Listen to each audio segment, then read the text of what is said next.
Gracia. I'm the rookie on the squad.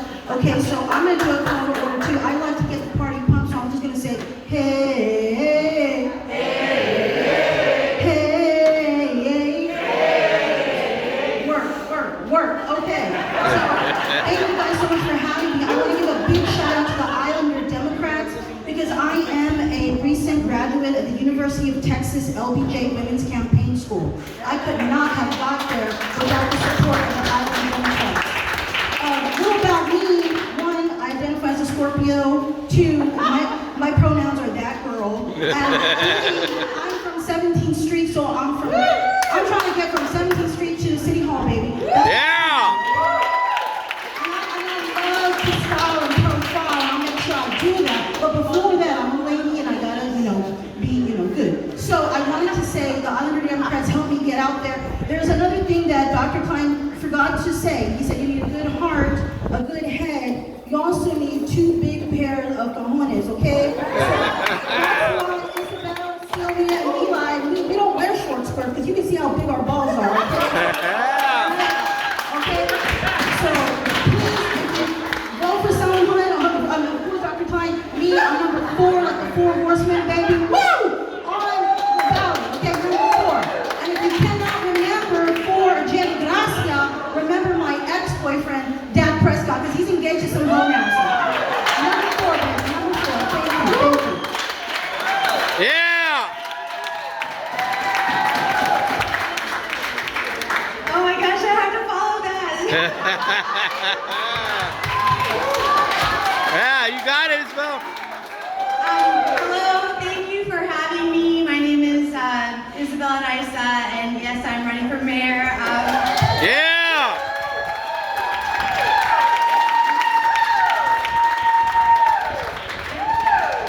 I know that Jim said that it's not that hard. You just have to have a heart and a good head. It's really hard. And seriously, my father really raised us to believe in having confidence and humility. And so to decide that you're going to run for mayor feels a little bit arrogant, and so it's out of my wheelhouse. But I will say that really the reason why I decided to run for mayor is rooted in 3 water bills that happened in 10 months. Back in 2016, a group of us came together and formed the group for the greater good.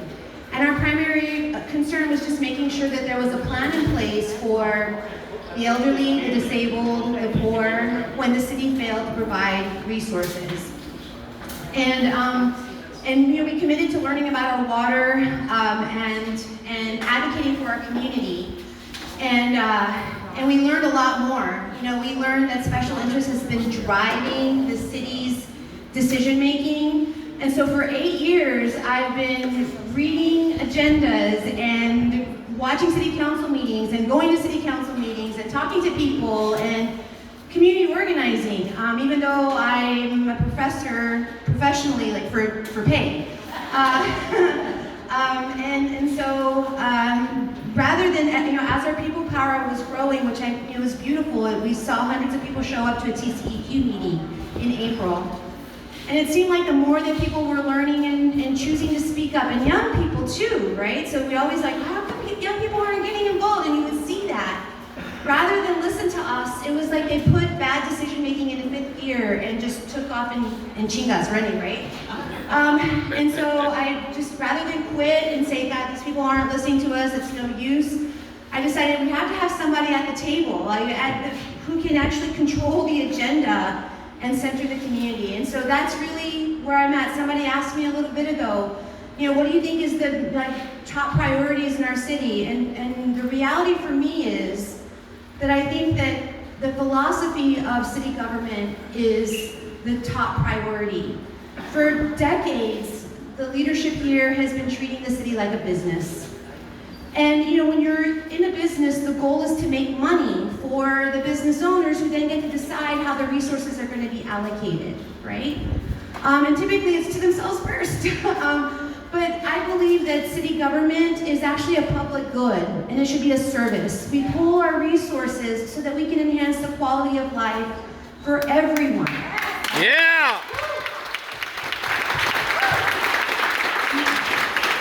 And so yes, DSAL did make me decide to jump in because a lot is at stake right now. But if that's the symptom of the big problem, and I promise you, that if you elect me, and I know I haven't been a great candidate, when I drove up, I was like, signs, I didn't read signs.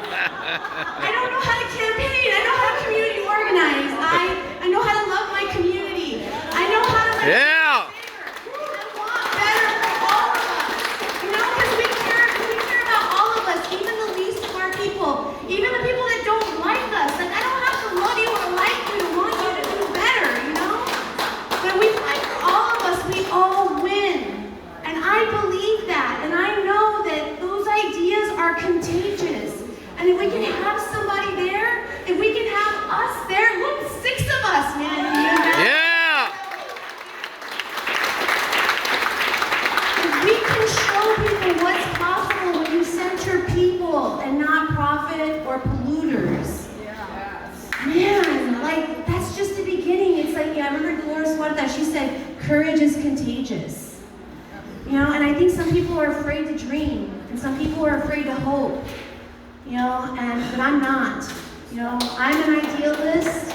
I love you all. I love our community. Please vote for me. Tell your friends to vote for me. Vote for we. Yeah, Corpus Christi. When I say people, you say power. People. Power. People. Power. When I say people, you say power. People. Power. People. Power. Tell me what democracy looks like. This is what democracy looks like. Tell me what democracy looks like. Yeah. Tell me what democracy looks like. This is what democracy looks like. You can do it, guys. You can do it with your Yeah. Way to go, Corpus. Way to go, Isabel. With great enthusiasm, I also want you to meet another candidate that just walked in, and she is a dear friend and just been such an incredible activist in our community.